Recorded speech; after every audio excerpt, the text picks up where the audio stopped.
This is the third video in a series of how to organize Fight Night qualifications. So the first video was melee combat, where everyone is just in a big group, everyone's just fighting each other. It's a bit messy, not very fair, so avoid that.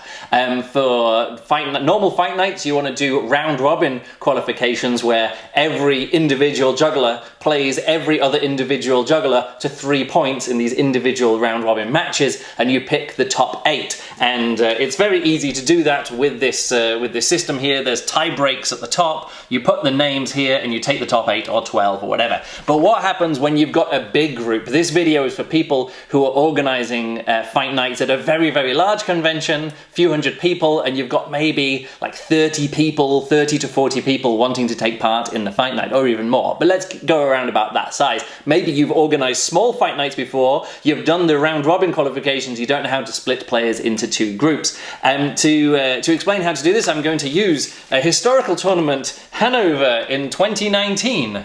Yeah, so what you do is you give everyone, when people come along, you don't give them the numbers straight away. You just give everyone a piece of paper, because you're not quite sure how many people are going to take part. And once you get lots of people there, you realize, we're more than like 16, 17 people. Once you get up to 20 people, that means everyone has to play 19 matches if everyone plays everyone else. And if you get to 30, it means everyone's got to play 29 matches. It gets too big. So what you do is you give everyone a piece of paper. Once you realize how many people are going to be there, you're going to start giving out numbers. But what you should do is first split them into 2 groups, and you should probably work by the ranking system, like, you know, go by, make people, put them into different groups by ranking, or how well they've done at the same tournament previously. Really, you want to do kind of pre-seeding to make sure the 2 groups are roughly equal. But the good thing is about this system that I'm going to explain now is that if it's not completely equal, it doesn't really matter, because if one group is strong and one group is weak, this system selects more from the strong group and fewer from the weak group. So coming here to Hanover 2019, you had, actually, of course, because it's in Germany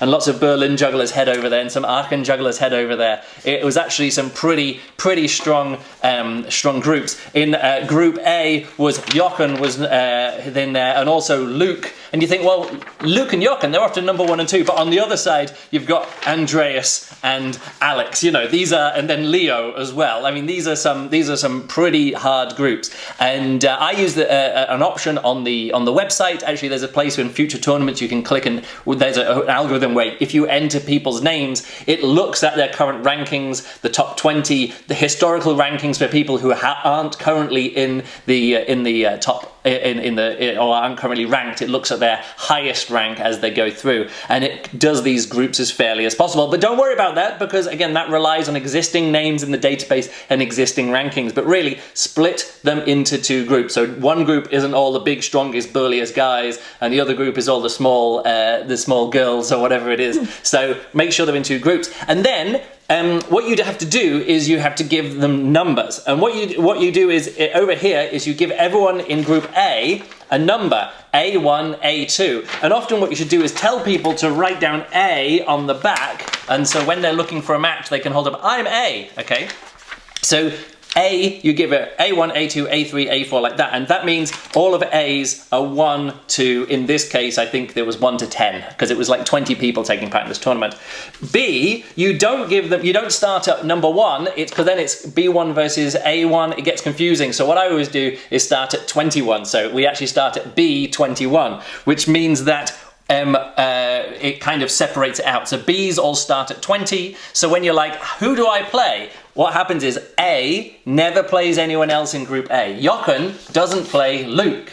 Jochen plays Andreas and Alex and everyone in Group B. Andreas never plays Alex, but Andreas does play Jochen and Luke and everyone in Group A. So Group A only plays against Group B. The individuals in Group B only play against Group A. So everyone plays those matches, and then you come back and you do what you do in the normal combat, where you use these tie-break systems here at the top, sort of like it's, you know, how many wins in total, and then points points difference, isn't it? Points difference, and then what's that? Total points 1. And then you can't actually do head-to-head against an opposite player because nobody in Group A has played each other. Because you're not now comparing Group A against Group B, you're comparing the record of all of the people in Group A against how they played against everyone in Group B. Which is very important. You don't want to mix these two piles. A gets sorted using these tie breaks and things like that. Pretty much is easy, like whoever wins most goes there. So Jochen beat everybody. Luke lost twice. Who's next? Sebastian Martini lost to 4 players. Over here it was a little bit more equal. Andreas won 9 and Alex won 9. So they were pretty close at the top. Now you realise here, this is 11 matches. We have 11 matches on this side and 9 plus 1 is 10. It doesn't matter if the groups are equal sizes or not. In this case we had a group with 11, there's 11B and 10A. Doesn't matter because you're not comparing directly wins and losses. You're just comparing the wins and losses within the group. Here's where it gets really fun. And we always make this into a big moment when we're doing the Fight Night combat. We are then going to look through and we got to sort out the final seating. Because you're not just going to take number 1, number 2, number 3, number 4, number 5, number 6, number 7. No, that doesn't work out. Because then the stronger group is going to be... the weaker group is going to be artificially elevated up to be amongst the stronger group. So what we can do is we take these top 2 things here and we've got Jochen versus Andreas. And what we do is we just see who won out of those 2. And it's quite easy because A2 played 21, but the thing is we know that Jochen beat everybody, so we know he is the number 1 seed. So we turn this over and put this down here, okay? So this one, and then we look at Luke. Did Luke beat Andreas? And the great thing is when you've got a big group of people and everyone who's taken part in the fight night is there, you say, Luke, did you beat Andreas? And Andreas goes, no, I beat Luke, because that's probably what happened. Just off the top of my head, I'm guessing that's what's happened. So 21 beat number 1, he did. So Andreas goes over here, like this. And then you say, B22, Alex and Luke, who won out of these 2? And we can say B22, Luke lost to Alex. So already what we have is 1 person from Group A, 2 people from Group B, and then we can look here. Well, I know that Luke beat Leo in qualification because Luke only lost to those top 2 players on that side. So we can see, but we can check actually here. 23, did Luke beat 23? There's a 1 in the win column. Luke goes down next. Let's keep it going. So did 23 beat number 4? We can check here. He did. 23 beat number 4. So we've actually now, you can see that this group was maybe a little bit stronger here. Did 25 beat number 4? We can look. Yeah, 25 beat number 4. So really, what do we have now? We have 2 from this pile and 4 from that pile. We're looking for the top 8 here, or for now we'll look for the top 8. Fabian, did 24 beat number 4? We can look, no he didn't. So in this case, Sebastian beat Fabian, can go over here. Fabian versus Fabio. We're looking for number 5 now. Fabian did win, and we can put it over here. And I think we're at 8, so we're just going to take the top 8 for this example. In fact, in the real one, we took the top 12 and filled them in here, but we're just going to take the top 8. So if we did that, we would bring up the bit of paper. Number 1 goes in here. That's Jochen. Jochen goes there. He's seeded number 1. Number 2 is Andreas. There we go. So he's number 3. He's number 2. Alex next. And what do we have here? Luke is the 4th seed. Okay, next up we have Leo is the 5th seed. So the first one was Luke versus Leo. Leo beat me. So there we go. I beat him in qualification. So you have Leo there. Killian is next up. Where's he? Killian down here. Killian. Oh, I put in an extra L to his name there, sorry. Sebastian is a number 7, so I'll just put Seb there. And next up we have Fabian.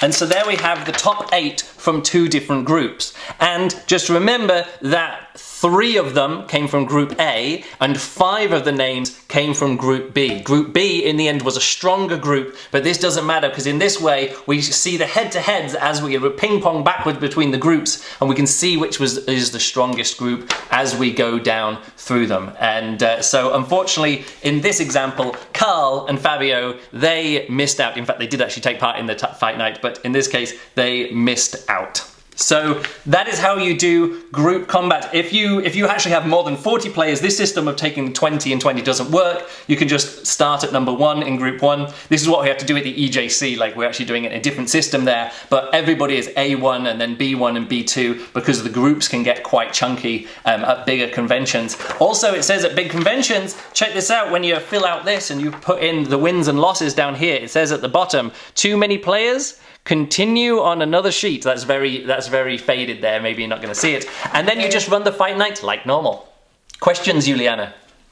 No, I don't think. Like, how do you get, like, if you want to look up the seedings and stuff, how do you do that? You can go to fightnightcombat.com and click on current rankings is the easiest way to do it. And then you search for the name. You can search for the name. Or there's a page which actually takes a really long time to load because I made the page when there was only 150 people in the rankings and now there's almost 2,000 people in the rankings. You can click all players and you can order them by current ranking and also by their highest all-time ranking. So there's two different ways of doing it there. So either click on the current rankings and search for people's names, Command F, or was it Control F? You can do it if you've got a laptop. But this is a system which can work just by eyeballing it. You're like, yeah, Luke and Alex over there, Andreas and Jochen over there, split the groups up. In the end, they will play against people of roughly the same things. And if one group, like this in this case, if one group is stronger, B in this case was stronger, you'll get 5 from B and 3 from A. And that's the beauty of the system. It's been worked out over the past like 10 years of doing this. We've got it down to an art. And that's how you do group combat with more than one group. A only doesn't play against A people only play against B people only play against people in A. If you give the numbers, the important things, A's starting at 1, B starting at 21, it keeps them separate, it keeps them a little bit, so you know that if you're, hey, my number starts at 20 or 30, I should be playing people who start at 1 to 15 or whatever. So keep those in mind, and like I say, you directly compare the top players from each pile against each other. Whoever wins is the next seed. Pick the top 8, 12, 16 seeds and have a good tournament.